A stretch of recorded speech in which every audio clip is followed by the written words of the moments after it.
Good evening. We are now calling the September 12th Pittsford Board of Education meeting to order. And let's begin with our Pledge of Allegiance. I pledge allegiance to the flag of the United States of America and to the republic for which it stands, one nation, under God, indivisible, with liberty and justice for all.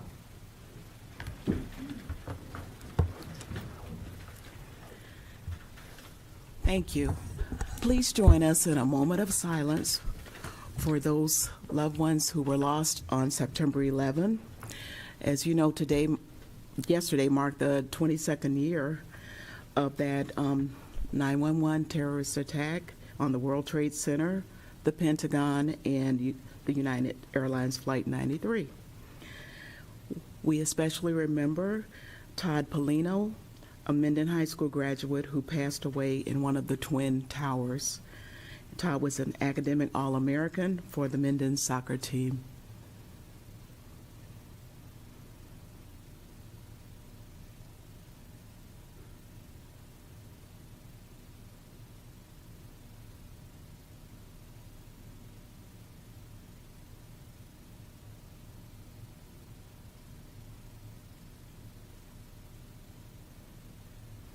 Thank you. May I have a motion for approval of our agenda? So moved. Second. Thank you. There's a motion by Jeff with a second from Renee. Are there any questions or comments? All in favor? Any opposed? The ayes have it. Thank you. Next, we will have the approval of the minutes from August 8th, 2023. Sarah and Dave. Any questions or comments, adjustments? With that, hearing none, all in favor? All opposed?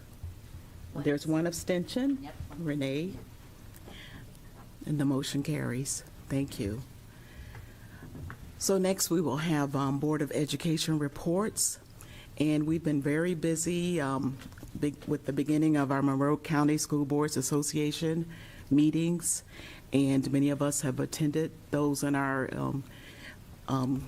roles with the MCSBA. And our next board leadership meeting is, well, it was September 6th because I was there.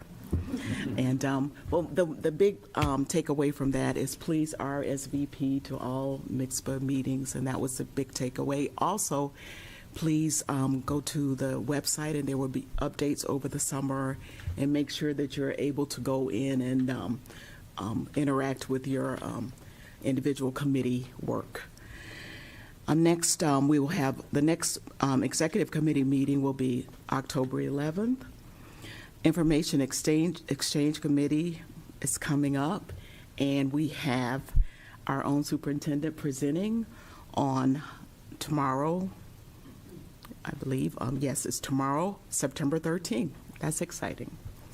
And the Labor Relations Committee report, September 20th. Yes, Emily. And we have a report from Sarah Pelucio, who is our legislative chair, co-chair for MCSBA. Thank you, Robin. Yep, we had our first legislative committee meeting last week. Somewhat low attendance due to a couple of situations, but the core of our group was still there, and we talked about our legislative priorities for the year and our potential position papers that we're looking to either update from last year or add to. So we have a good start with that. Not a whole lot has changed from last year to this year. Our priorities remain relatively the same, with zero emissions buses being a high topic, a high priority for us right now. Looking to maybe add a paper about minimum wage. I know that's a big topic for all of us coming up, and the financial situations that we're all looking ahead at. So that's going to be a big one. So right now we're forming our subcommittee that will look at the position papers and bring those forward to our legislative committee in November, and then to our steering committee for approval then.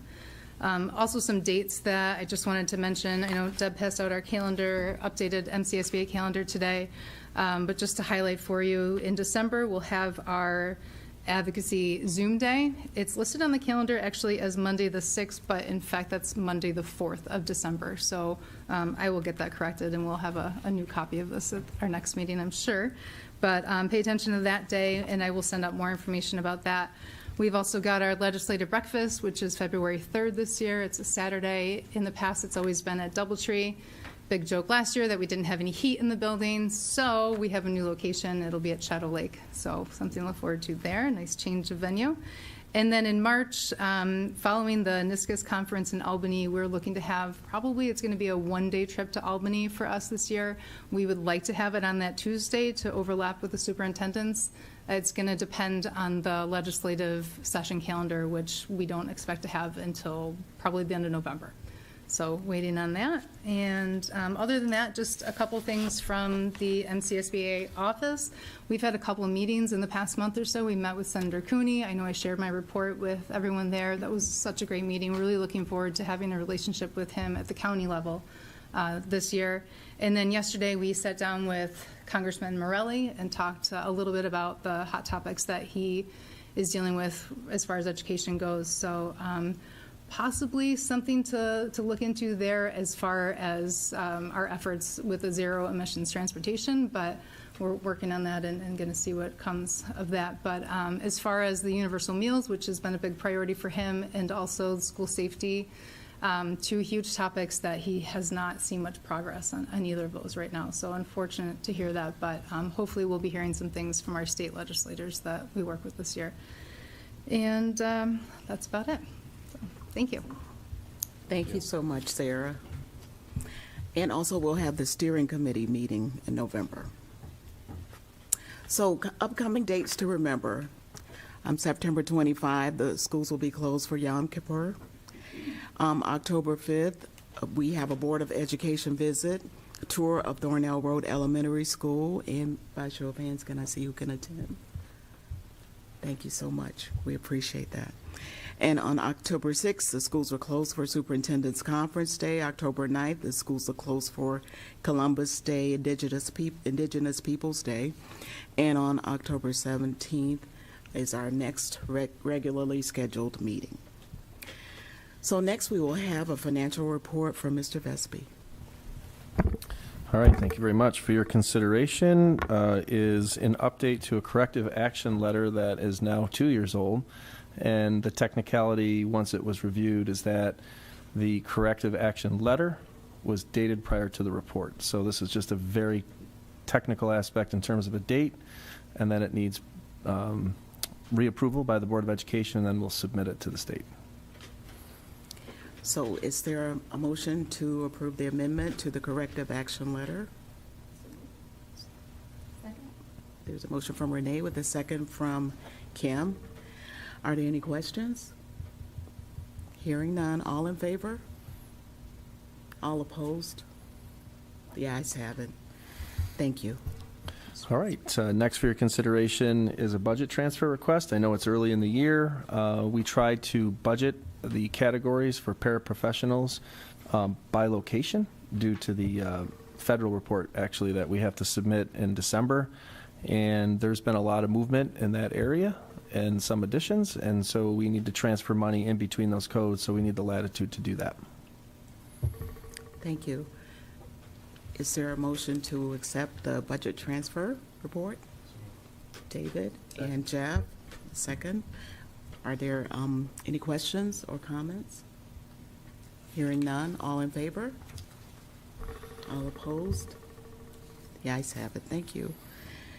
Mr. Okay, next for your consideration is another emergency project. I think last year I said that it's rare that we would have one emergency project with the Sutherland roof, and now we're back in a similar situation where we've had both heat pumps fail at the Calkins Road Middle School, and that controls the auditorium. So it's not, so here's the good news. The good news is that the funding source was approved in the capital project that was voted on last year. The bad news is we need to move up the timeline to get those repairs and those drawings in. The emergency project allows us to do that. So in order to declare it as an emergency, you first have to pass the secret resolution, which obviously is a negative declaration, and then you have to do that first and then approve the emergency. So they do have to be separate votes, but that takes care of items 3 and 4. Okay. So is there a motion to first accept the emergency capital project declaration for the HVAC system at Calkins Road? Secret first. Okay. Is there a motion to accept the secret first? Yes. Thank you. Sarah and Jeff. Are there questions about that? Okay. Hearing none. All in favor? Thank you. All opposed? The ayes have it. Thank you so much. And second, is there a motion to accept the emergency capital project declaration? Kim and Emily, any questions on that? Okay, hearing none. All in favor? All opposed? The ayes have it. Thank you. All right, next for your consideration is the appointment of the deputy purchasing agent. We were able to hire someone relatively quickly, and this title is typically assigned at the reorg meeting in July, so this is just a procedural aspect. And we will keep Leanne on just for this week because the purchasing agent is not in this week. So we thought we'd just extend that for the rest of the week in case we need to prove something. Thank you. Is there a motion to accept our new deputy purchasing agent? Yes, Emily, with the second from Dave.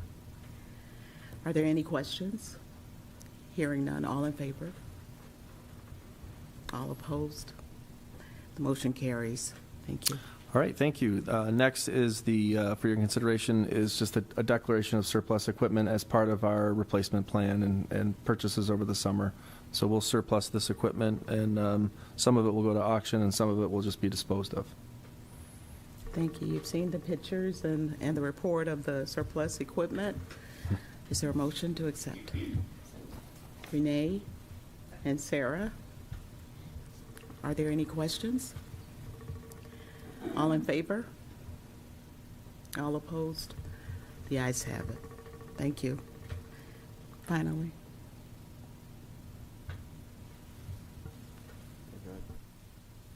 Thank you. So next we'll have the Human Resource Report from Mr. Clark. Thank you, and good afternoon, good evening. First, we have for your consideration the professional staff report. You'll see 2 administrator appointments, 14 certificated staff appointments, 1 certificated staff increase in FTE, 27 SRP appointments, 23 changes in effective date, 4 certificated staff resignations, 4 SRP resignations, 1 school nurse resignation, and we also have fall coaching staff salaries and volunteers for your approval. Thank you. Is there a motion to accept our professional staff report? Second. Dave and Jeff? Any questions? All in favor? Any opposed? The motion carries. Thank you. Next for your consideration is the support staff report. We have 8 clerical appointments, 4 clerical resignations, 6 transportation appointments, 6 transportation resignations, 6 custodial appointments, 2 custodial resignations, 1 custodial termination. We have 5 food service appointments and 2 food service resignations. Is there a motion to accept the support staff report? Renee and Sarah, are there any questions? Hearing none, all in favor? All opposed? And the motion carries. Thank you. Thank you. Next, we'll have their student services report. Ms. Skadaya. Good evening. Thank you. Tonight we have the Code of Conduct on the consent agenda for your second reading and approval. We also have the 23-24 Emergency Preparedness Guide. Both documents have been posted for public viewing for the past 30 days and are on the consent agenda for approval this evening. Thank you. And next, we have our special education report from Mrs. Woods. Yes. Our CSE and CPSE recommendations are on the consent agenda this evening. Thank you, Ms. Woods. Now we have our superintendent's report. Mr. Pero. Thank you. There is a need for an executive session this evening. The first issue is to discuss proposed pending or current litigation, and the second is the employment of a particular person. Thank you. So is there a motion for executive session? Jeff and Sarah? All in favor? Any opposed? The motion carries. A huge thank you to Ted DeGeorge for the donation of 75 commercial 3-speed high-velocity floor fans that will be going to one of our elementary schools. I'm not going to share it out loud because the other 4 are going to be really upset. Thank you. As far as an update is concerned, I would like to start with some good news. I'd like to share some recent recognitions that we displayed on opening day. And to be cognizant of our time, these are a fraction of the things that we shared with staff. First, in the recently released U.S. News and World Report, under Best High School rankings, Mendon High School and Sutherland High School were ranked in the number 1 and 2 spots, respectively, among all of the Rochester area high schools. To determine the rankings, more than 17,600 nationally ranked high schools were evaluated at the national, state, and local level on factors including math, reading, and science state assessment scores, college readiness, as demonstrated primarily on AP exams, and graduation rates. So congratulations to Mendon and Sutherland. Of the 17,680 U.S. public schools ranked, Mendon and Sutherland landed within the top 2% of U.S. public high schools, and both were among the top 250 in science, technology, engineering, and math schools in America. So hats off to our high schools. Other things of note, we were also ranked top 1% of 10,751 school districts in America. We are also recognized by NAM Foundation as Best Communities for Music Education in America. 100% of our varsity teams received the Scholar Athlete Team Award. We were able to have 36 Scholastic Writing and Art Regional Awards. That's including Gold, Silver Key, and Honorable Mention. Our 5 elementary schools were ranked in the top 10 of public elementary schools in the area, and our 2 middle schools were ranked in the top 3.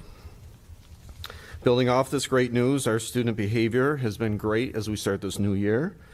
We've continued our pre-COVID initiative of engaging students in the learning by increasing rigor and authenticity through the development and use of instructional moves that allow students to be involved in complex and challenging thinking, while at the same time improving practices that create a welcoming and affirming environment. A quick safety update. Our large rooms of assembly now are secured with locks on the inside, so all of our rooms are secured. Our designs for double entry, blast-resistant glass vestibules have been submitted to New York State for approval. And then the final thing I would share, during our project, actually leading up to our project, we had some questions about HVAC work and air conditioning, and I think we actually have a public speaking comment on AC tonight. So here's what we're doing at the moment. We have worked with our architects to map out each of our buildings, outlining the type of HVAC systems we have across the board, conducting an analysis of what it would take to add AC to all second and third floor systems at Sutherland, Mendon, Allen Creek, Barker Road, and Thornell Road. A rough estimate to add AC at all buildings, locations of all CO2 monitors and air quality throughout the buildings, analysis of electrical capacity to add AC, and confirmation of types of air filtration systems we currently have across the district. Of those, so that's 2, 4, 6, I think 7 different areas we've asked our architects to look into. 3 of them are completed. So I look to continue to update the board on the rest of those. So with that, that's my report. Thank you. Thank you. So is there approval of our consent agenda? Renee and Emily? Thank you. Any questions? All in favor? Any opposed? And the motion carries. Thank you. So next on our agenda is old business. Was there any old business? Is there any new business? And our next section is our public comment. And tonight we have five public comments. 3 people will be physically in attendance. And we appreciate that we've heard all of the comments, and they've been shared with the entire board. And also, we'd like to let everyone know again that we are very accessible. We're accessible by phone, by email, by snail mail, and this is just one venue to connect with your Pittsford Schools Board of Education. So with that, I'd like to invite John Kircher to come forward, please.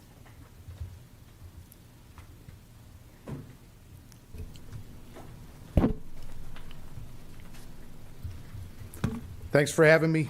My name is John Kircher. I was raised on Arlington Drive in Pittsford. 40 years ago, I bought a house on Arlington Drive, raised 3 children, put them through the Pittsford school system. So I've been in this building before, but not under these circumstances. I'm kind of shocked and frankly offended by the pornographic nature of the books in our schools' libraries. When my children were in school, when I was in school, National Geographic was about as bad as you could get in the library. We've got material in there that I certainly wouldn't read to my sister or much less my children. In my day, and not that long ago, when a baby was born, it was either a boy or a girl, and there was a lot of speculation on what you would name that. They went through life as a female or a male. Now we see the world, a 10-year-old can't buy beer, can't get a driver's license, can't vote, but he can sit here and dress up, a boy can dress up as a girl and call himself a transgender without any parental supervision, without any parental advice. That I don't even know what to say. I can't believe that I'm sitting here talking about this stuff, but schools have become political. A school is nothing but government in today's world. According to the Federal Department of Labor, 90% of K through 12 teachers and administrators align with the Democratic Party. In liberal states like New York, it's as high as 97%. Schools have become an arm of the Democratic Party. Now, you can be whatever party you want to, but we shouldn't be teaching our kids politics. Science, arithmetic, reading, history has been replaced by inclusion, diversity, equity, LGBTQ rights, and now transgender rights. Don't call me a homophobe or a transphobe, because my younger brother is a gay man, so I'm quite familiar with the environment. I was kind of struck the other day. I got a note from a friend of mine who has a student in school. This is from the Barker Road Middle School. It said, and I'm quoting, "The first meeting of the Barker Road GSA will be after school on Friday, September 22nd. Any students, staff who are friends, family, allies, or members of the LGBTQ plus community are welcome to attend. If you have any questions." So here we have our school teaching sexuality, gender alliance. Where is that? Why aren't we teaching math and science and history? I don't know what the hell is going on here, but I guess I can finish with a quote from Ronald Reagan. As I said before, a school is nothing but government. And Ronald Reagan, that's probably a bad word to say around here, but Ronald Reagan was quoted as saying, government is not the answer, government is the problem. So I hope, now I don't have any dogs in the fight right now, my kids are older, but someday I might have grandchildren. And I tell you what, I wouldn't send them here if they were at school age. Thank you. Thank you, Mr. Kircher. Next, we'll have. I just replied Yes. to some of those. Mr. Kircher, thank you for coming tonight. I appreciate that. One of the things I just want to clarify, and I think this is, it's hard because we say that schools aren't, or they are political. They're becoming political. Our position is we can't let our schools become political or apolitical. So I'm just responding to you. If you want me to respond to some of your comments. Go ahead, but they already have become political. So part of the comments that I would respond to is that when I hear people come into the board meetings and talk about a 10-year-old or an 8-year-old or children being able to do this without, parental input, maybe we're a different district. In all of our cases, where we've encountered students that are transitioning in any way, parents have been involved. And so I just hope that rhetoric can stop. These aren't things that are happening in secret. We do our best to involve families and provide supports for our students, all of our students. I want to make that clear. With GSA, not everything's going to be science and math after school. And again, students need different supports, and we need to provide different opportunities for different students. And thank you for sharing the story about, was it your brother? Yeah. So, I think about adults that are coming out today, and what middle school or high school is like for them when they were 12 years old or 14 years old, and how we could have provided different supports back then. This isn't about politics. It's not about Reagan. It's not about Biden. It's not about Trump. It's about humanity and seeing kids come to us. And our job is to provide an environment where they can be comfortable. So I just caution people to separate what you're seeing from different media outlets and juxtaposing what you're seeing and saying that's what it's like here.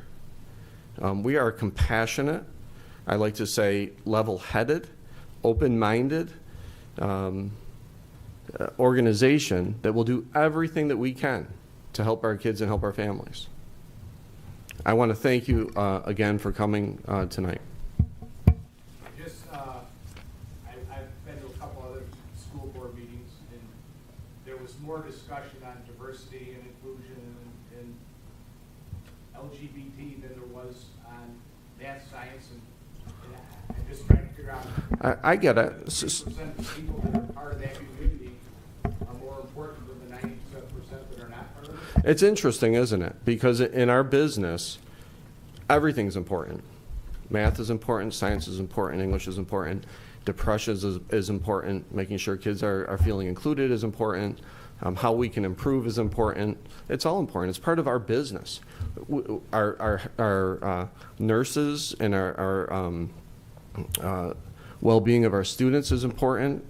All of the programs, our behavior specialists are important. Our STEM program's important. We're being asked, and rightfully, I guess, to take on a lot, and a lot means everything. What we can control is to take it on in a way that's not political. Our job, and our board has created policy around politics.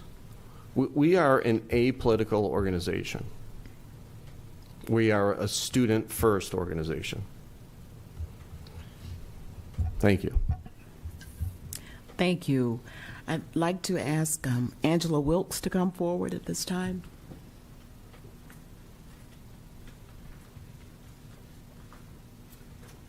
Hi, my name is Angela Wilkes. I'm at 14 Thomas Grove, talking about air conditioning. Just want to say thank you for starting the analysis. but we need to really make a comprehensive plan for installing air conditioning in all of the Pittsford schools. The Williamsville School District outside of Buffalo passed a capital project just last year in 2022 to install air conditioning in all of their schools, and they expect the project to be completed in 2026. They're starting with elementary schools, and then they're going to install it in the middle and high schools. The project from planning to implementation is taking at least 4 years, and Pittsford doesn't even have a concrete, comprehensive plan yet. I know some preliminary work has been done over the summer to do an analysis of what it would take to add AC to the second and third floor HVAC systems at 5 schools, but we need to do more and put a comprehensive plan together because it can take years to upgrade all of the schools. And let's not just put Band-Aids on the problem while adding AC to just a few rooms, because it might cost more upfront, but it might be a more efficient use of capital funds if we add AC to the entire building all at once. But we need to do the cost analysis to determine what's the most efficient way. We can answer all these questions if we have a detailed plan. 2 of my children are at Thornell, and please go there when you go there on October 5th and check out the second floor. They both are unfortunately, in the classrooms on the second floor, and it was literally unbearable to be there for orientation last Wednesday. The auditorium had no airflow and was so humid that you couldn't even focus on listening to the teachers discuss the 5th grade curriculum. All you could do was fan yourself with a paper, hoping it would be over soon so you could escape, only to find out it was just as hot in the classroom and the rest of the school. And it made me so frustrated to go from watching teachers dripping in sweat, meeting their new students and parents, and then walking past the main office and feel the cold AC blowing. Don't all of the teachers and students in the buildings deserve the same comfortable environment to work and learn as the office staff? My oldest daughter attends Barker, and she said by the end of her first day last Thursday, she couldn't even open her locker since her hands were so sweaty. She said last year she missed her afternoon bus a few times because she couldn't get her locker open due to her hands being so sweaty. We moved to Pittsford last year from Cincinnati, Ohio, and we're shocked that none of the schools in this highly rated district have AC. The elementary school my kids attended in Cincinnati was over 100 years old. My daughter asked me if they could figure out how to add AC to an over 100-year-old building, then why can't they figure out how to add AC to Barker? Last year was her first year at Barker, and there were many days that she was so hot that she said it was extremely hard to focus, and there was one day she overheated and felt so dizzy, she said she walked straight into a locker. This issue needs to be made a top priority since we will continue to have warmer and warmer temperatures each school year and poorer outdoor air quality where opening windows is not even possible. And my kids' allergies and asthma have gotten worse since moving here, and opening windows only makes their allergies and asthma worse. And we don't want to get to the point where we have to start closing schools because it's too hot, which has been happening in other districts across the country. We need a comprehensive detailed plan that shows how the district will upgrade the HVAC systems and add AC to all of its buildings over the next few years. We have a new advocacy group with currently 79 members, and our primary goal is to advocate the Pittsford School District, just want it to be equitable as Calkins is. That's already GMA formal because all students and teachers deserve a comfortable environment, not just people that attend Calkins or work in the main office or administration building. Thank you. Thank you, Ms. Wilkes. Thank you for coming tonight. I'll just make a note. It was horrible. It was bad. We went and toured all 9 buildings, so we weren't in air-conditioned, blown environment on the first day of school. We went to 9 buildings. We went to all different floors, and it was hot. And we're doing the information. We're doing the work we need to do right now. So, like in any kind of big project or big proposition, we're looking at gathering all the data we need to gather, bring the data together to make the best informed decision and plan. So that's the stuff we're working on right now. Thank you. Thank you. And now I'd like to ask William Skuse to come forward, please.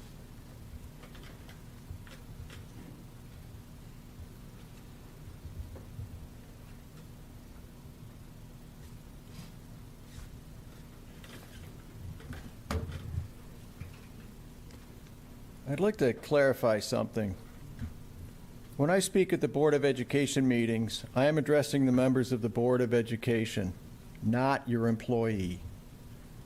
Since February of this year, I and several other people have spoken at each of your board meetings about the obscene books you insist on providing to the students in the Pittsford schools. We have established that these books are indeed obscene by quoting sexually graphic excerpts from them and showing you sexually graphic pictures from the books. And yet you insist on continuing to push these books on the children. There clearly is no literary or educational benefit from these obscene books. They're just meant to sexualize the children in an attempt to prepare them to be exploited by pedophiles and other sexual deviants.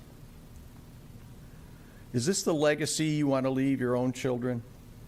When they grow up, do you think they'll be boasting about how their mom or dad filled the Pittsford schools with obscene books?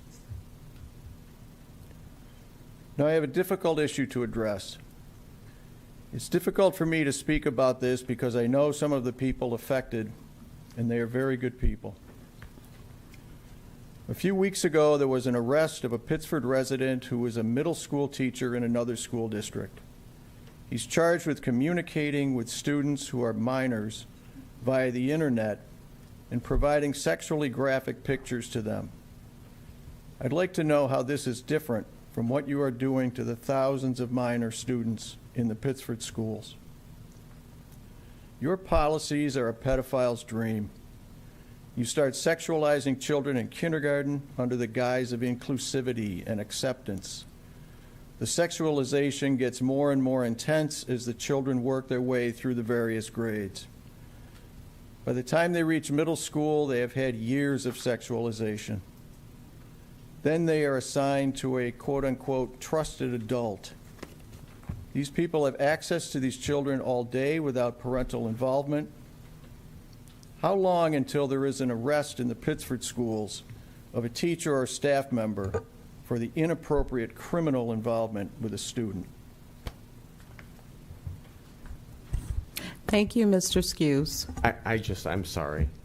That's okay, Mike. And I know I'm an employee, but I have to speak out about just a portion of that. It's Mr. Skews, it's and from my perspective, so you just shared your opinion.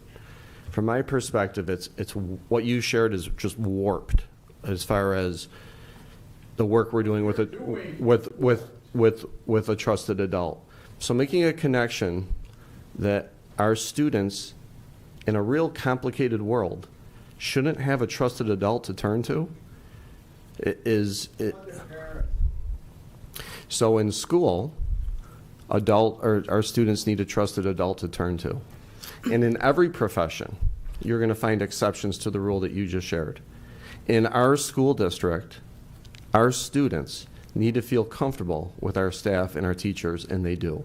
And I support that. I support the fact that they need a trusted adult, and I support the fact that we're doing the right thing for our kids relative to connecting them with adults that have their best intention in mind. I'm going to leave it there. Why don't any of you board members ever say anything? Thank you, Mr. Skews. For 9 months, why don't you say something? Right, we are very familiar with you at this point. Throw me a party, why don't you say something? So, Mr. Skews, what I would like to say, if you would allow me, what I would like to say is when you complete the public comment process, you are to state all of the comments that you will bring forward to the board so that we can be prepared to assist you with your concerns.